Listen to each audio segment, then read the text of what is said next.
Hey everyone, so in this video we're going to be looking at some combustion engineering calculations. So we're looking at the energy that's released in our fuel. We're going to be calculating that from first principles, and then we're going to see how the fuel composition burns with varying air-fuel ratios. We're going to look at lambda and fuel mapping, but before we get on to that, I'd like to introduce a more simple topic just to introduce you to the concepts.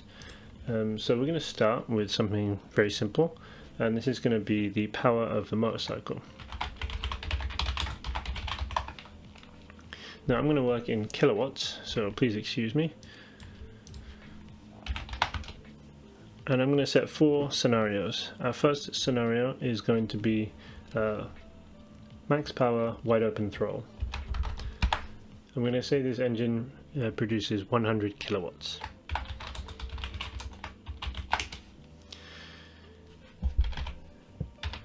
Now we're going to say that this motorcycle is only producing 50 kilowatts of power,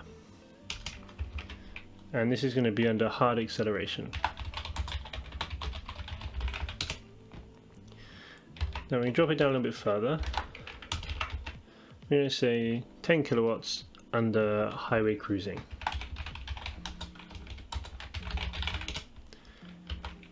And we're going to drop it down to 5 kilowatts for city riding.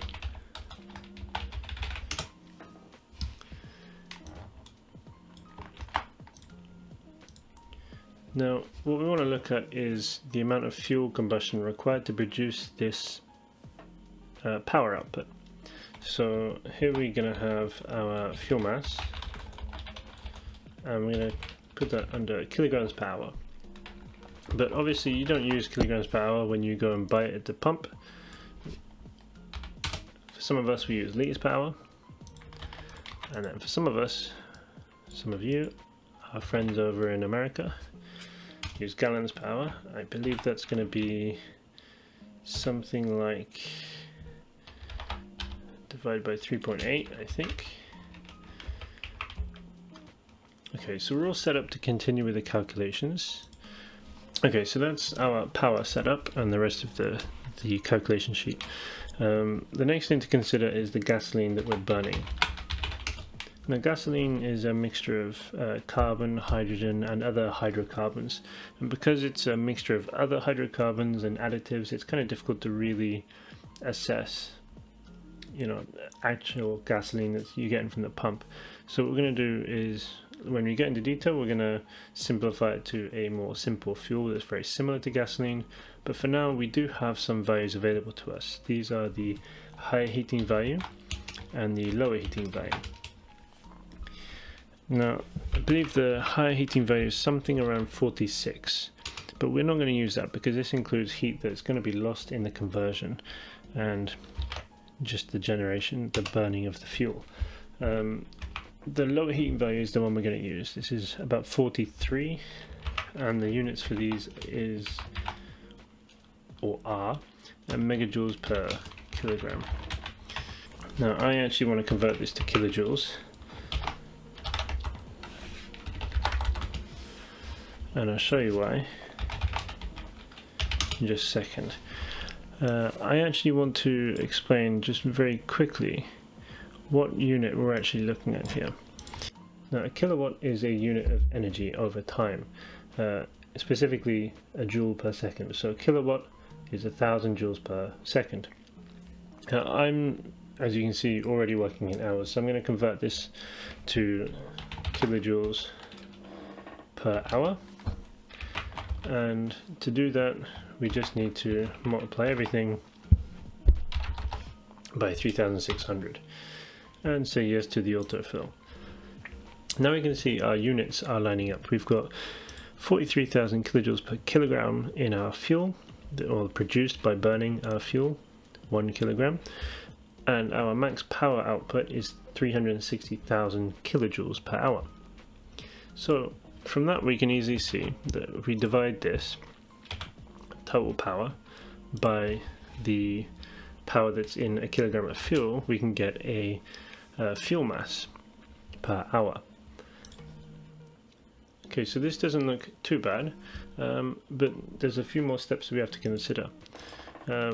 We generally buy this in volume, not in mass. So for water density, for example, this is generally about 1 kilogram per liter. So if ever we're looking at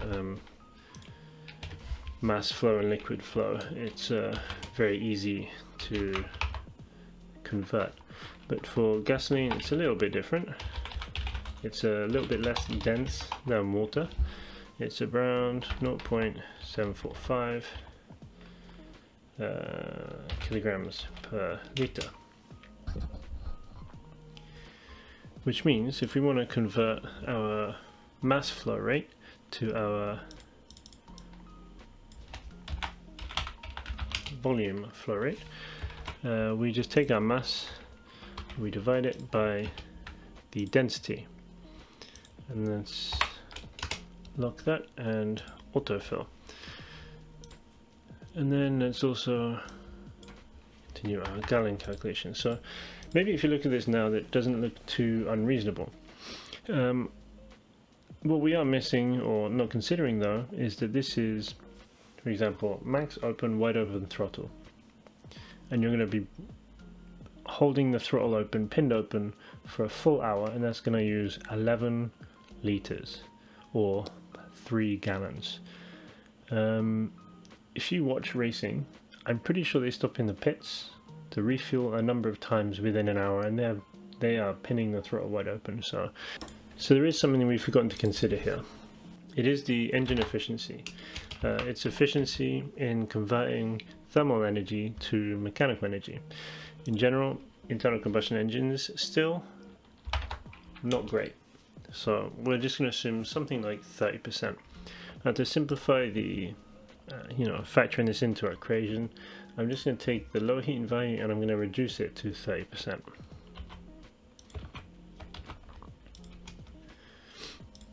Okay, so now we have much larger values. For the fuel volume, liters per hour at max, we're getting about 38 liters per hour. Now this lines up more closely with what you might see in racing. Though, I mean, for a 13-liter tank, you're going through 3 tanks an hour. If you're considering cruising on the highway, 4 liters an hour, you've got about 3 to 4 hours of riding before you refill. That doesn't sound too unreasonable. So what this is essentially saying is, simplifying it, if any motorcycle is running at 100 kilowatts, any motorcycle will consume 37 liters per hour of fuel. But this isn't true. There's a lot of deviation between motorcycles, between engines. And the reason for this simplification right here is because we've just assumed a straight engine efficiency or conversion efficiency of 30%. Now, in reality, each engine is going to have their own mechanical efficiencies. So maybe that's not going to be 30%, maybe less, maybe more. And then also we're going to have the combustion efficiency, which is going to be factored in. Now this is actually the part of the efficiency that once the engine is complete, that the calibration team can then adjust. And they'll do that by adjusting the amount of fuel that's being supplied to the engine for the combustion process.